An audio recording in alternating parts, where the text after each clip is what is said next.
All right, we're here with Dan Schaller of the Colorado League of Charter Schools, who just gave the first presentation in the Amplify Choice event. Very good presentation, a big turnaround in Denver from what I was seeing from your numbers and such. Yeah, so I think from what we've seen over the last decade, as Denver has really embraced choice in charter schools, a lot of the results have been impressive. I mean, in the mid-2000s, only 39% of kids were graduating on time within 4 years.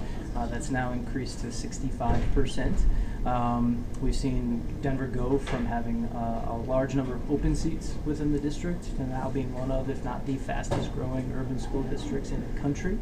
And a lot of that is attributable to really embracing a portfolio model of education, by which I mean the locally elected school board works with a lot of individual schools, both charter, traditional, innovation schools, on a performance basis. So if that school is not doing well, that school can be closed, but at the same time they have what they call a call for quality schools, which is an annual RFP process that they put out into the community to ask different groups, high quality operators of schools, to think about coming into certain communities that have traditionally not had high quality schools to open new schools. And so over 70 schools over the last several years have opened in Denver, most of them charters, but really this notion is we need to expand high quality choices with new schools. At the same time, we need to hold the bad ones accountable and make sure that they are closing if necessary. That's the thing that jumped out at me and out of your presentation, the large number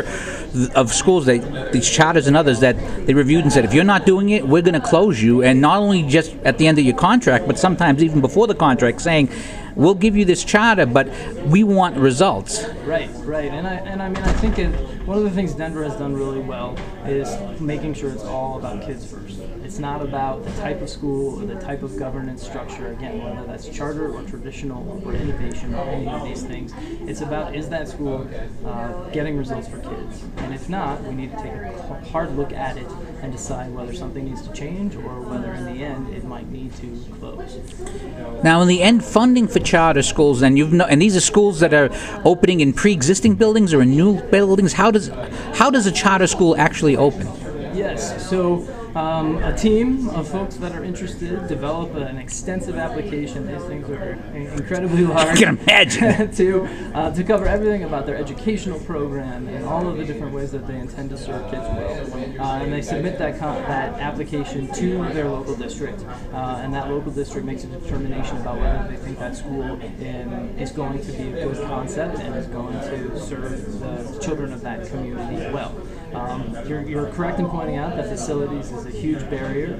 Over the last 10 years, because Denver had so many open seats 10 years ago, there were open buildings that enabled charter schools to go into those spaces, and they worked collaboratively with their charter schools to go into those spaces. But now, I mean, there's cranes everywhere here.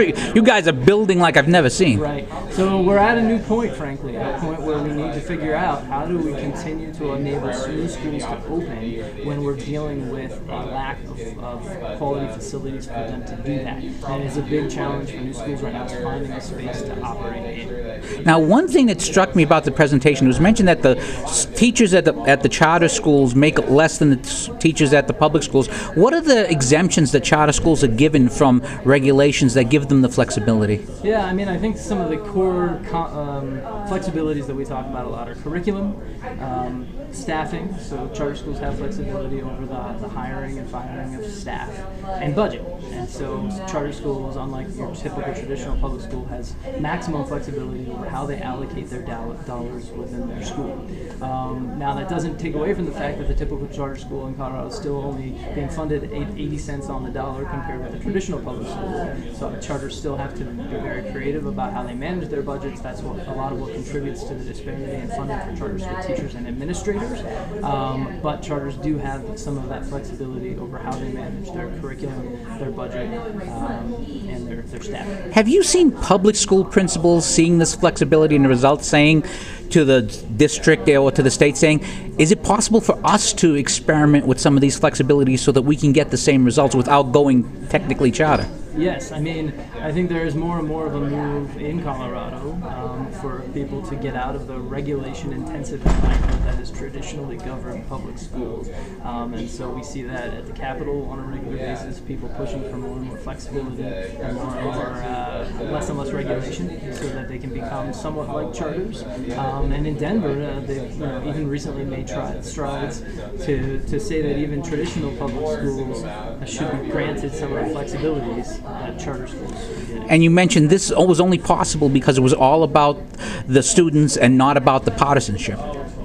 Correct. I mean, again, the district has been very intentional about making sure it's about kids. And yes, while charters are a key avenue because of their ability to open new and innovative models to making that happen, there are also innovation schools and even traditional public schools that can help move the needle. But it's all about just making sure it's about kids first. And if you can plug yourself and your group one more time to finish off. Yeah, so again, Dan Schaller with the Colorado League of Charter Schools. We're the statewide support organization for the more than 108,000 kids in Colorado that now attend charter schools. Dan, thank you so much for your time. Thank you.